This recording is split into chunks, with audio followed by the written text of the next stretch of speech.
We have a massive injury update regarding Dereck Lively. We also saw him go down in Game 3 with a really bad head injury. They ruled it a neck sprain, which sidelined him for Game 4. But we do have an update regarding the young rookie, and he might be seeing some play in Game 5. As well as Game 4 was a game we should have won. We were ready to sweep the Minnesota Timberwolves, but we just fell short of 5 points. But the guys are locked in. They're ready to get the job done. We're going to break down some of those quotes after Game 4 and see what the guys have to do better in Game 5. But how's it going, everybody? My name is Marcel Martin. This is Mavs Digest, bringing the latest news on everything Mavericks related.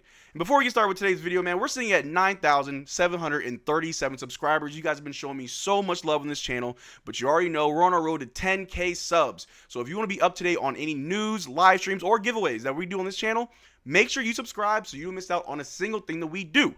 But on with the video, because Dereck Lively has been just one of our most impactful players in this entire offseason and entire playoffs, really.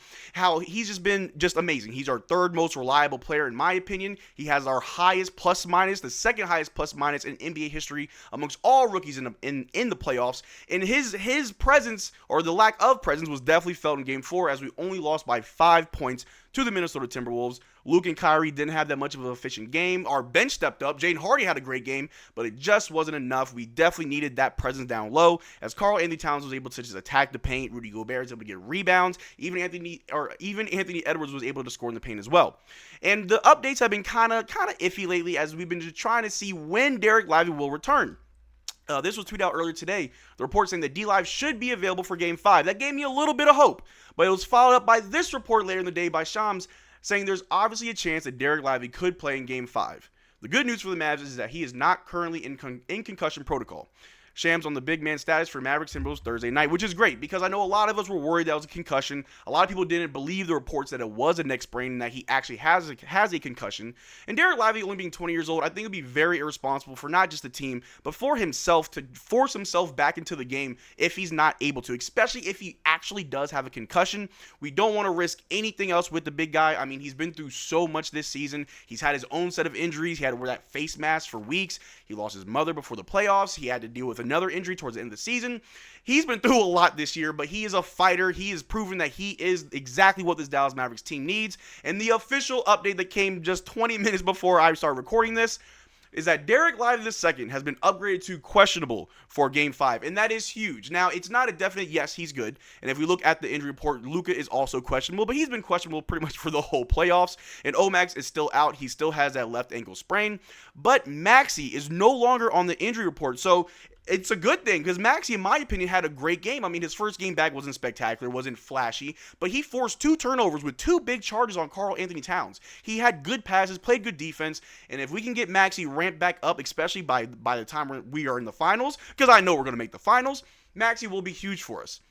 But even though Dereck Lively is listed as questionable, I still believe that he will play tomorrow. A lot of people that I know that are close to the situation said that Dereck Lively was pretty lucky with that hit. I mean, the injury is still there. He did get hurt. He had to go get some tests done. The test came back pretty good. He got some extended time to rest. But the people close to the situation said that he did avoid any major damage, and the team wasn't really worried that Dereck Lively just needed some rest, and he was going to be good to go come Game 5. And over the last few days, we kind of got the feeling that that is what was going to happen. So with this news, we can rest easily, Mavericks fans. We can calm down because after last night's loss, I saw a lot of people online just panicking, saying that the Timberwolves will be the first team to ever reverse sweep a team being down 0-3, and that the Mavericks, of course, on brand for us to do it. Luka failed us, Kyrie failed us, the refs failed us. I've seen all the excuses, and I don't believe in excuses. I don't believe in jinxing it. I believe in the Dallas Mavericks because this team has showed us time and time again that you need to believe. Luka Doncic said it. If you don't believe, you probably shouldn't be here. But the guys know what needs to get done, and if we have Dereck Lively back, that solves just a huge problem. Daniel Gafford did his very best yesterday. He had some nice blocks down in the stretch of the game as we try to close it out, but it just wasn't enough.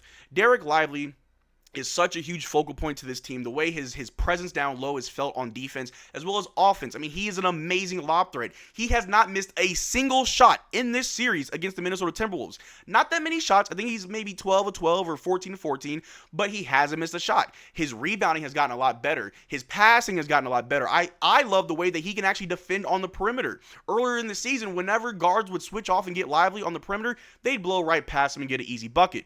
But In this playoffs, from the first series, I'm sorry, from the first series to the second series to now the third round, I've seen Dereck Lively just do a lot better on defense on the perimeter. You want to switch up and get Dereck Lively out the paint? That's fine. He's going to be right behind you, ready for the chase down block. Or he's going to stay right in front of you because he's just gotten that much better in just a short amount of time. His free throws have also gotten a lot better. We no longer have to worry about a hack a Lively situation. And if you want to hack Lively, cool. I'll put my money down that he will make those shots. So all in all, Dereck Lively, if he comes back, and even if it's in limited minutes, like I said, I don't think he's 100%. However, he is definitely going to be needed. This Dallas Mavericks team is right there. We're one win away from making the NBA Finals, and we need the full team support if we're going to get the job done. But speaking of getting the job done, yesterday's loss, which a lot of us felt like we could have won. We were right there. I mean, we were down by maybe 12 or 14 points in the first quarter or in the first half, but we brought it back. We kept it close, but we just couldn't really. I mean, we took the lead a few times. We were trading back and forth, but we couldn't get a substantial lead where we felt like we were comfortable. And a lot of the guys after the game said that the energy wasn't there, that they came out with the wrong mentality. Even Daniel Gafford said that, he didn't come out with the right energy.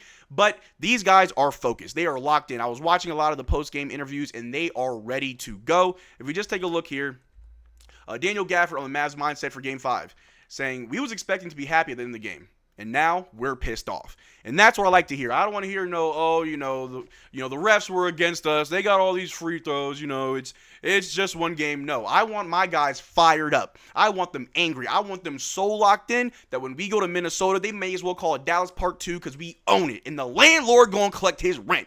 And I believe in Daniel Gafford just like I believe in Luka and Kyrie and the rest of the Dallas Mavericks. But it doesn't stop just there. Kyrie Irving on Luka Doncic saying the loss is on him.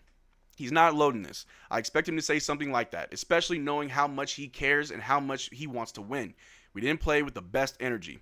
And that right there is very important. I've said it on the live stream yesterday. A lot of people give Luka a lot of flack, saying he argues with the refs. He's always foul hunting. He's always complaining. But that's Luka on the court. That's just Luka the basketball player. Luka in the interviews always takes accountability. He will be the first one to blame himself or hold himself and his team accountable, knowing that it's better to just take accountability than go up there and make a lot of excuses, trying to deflect accountability, not trying to take any responsibility. When you are the best player on your team, that's what is expected of you. When you're a leader, that is what is expected of you, and I can honestly say that I think Kyrie has had some effect to that as well, as he also is a leader on this team, and he's also taking accountability, and that's what we love to see. The finals is just one win away, but even though it's one win away, we could easily lose this all in the next few games. The Minnesota Timberwolves only need 3 wins. We only need 1. The guys got to be locked in, and I believe that they are. They're going to use that loss as fuel to the fire to get things going, to bring home the dub, make it to the finals, and let whatever happens happen. I mean, I'm ready for a parade in Dallas. I live in the DFW area. The Stars are looking good. The Mavs are looking good. If we can get two parades at the same time, I love it. I'll be out there with the people going crazy. I'll have a Stars jersey on and a Mavericks hat on or whatever combination. I'm looking forward to it. But before we get too ahead of ourselves, we got to get this series done with. We're just 1 win away. If we can get Dereck Lively back, I mean, we got Maxey back, which is great. I know a lot of you guys do not want to see Dwight Powell. I've seen the comments. I've seen you guys on Reddit, on Twitter. I've even had a few people text me saying, we don't want to see Dwight Powell on the floor anymore. And I've been trying to, not be joining the bandwagon of the Dwight Powell hate. I think he's done well in the limited time that we've given him, but I understand. Maxey and Dereck Lively are a much better option than Dwight Powell. I get that. And with the way this team has been playing so far in the playoffs, we don't want to really change up our lineups too much. The only real change I've seen that's been a plus is Jaden Hardy. Dante Exum has been really cold at the entire playoffs. So is Tim Hardaway Jr.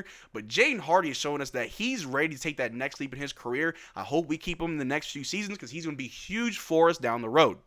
But let me not get too ahead of myself. We got to worry about tomorrow's game, 1 game at a time. 1 win, we're on to the finals. But that's all I got for you guys today. Thank you for making this far to the video. Make sure you check out our Twitter and Discord. Links in the description below. Consider becoming a channel member. We are doing a triple jersey giveaway where next week I'll announce 3 lucky winners who will win a free jersey. But until next time, y'all take care. Peace.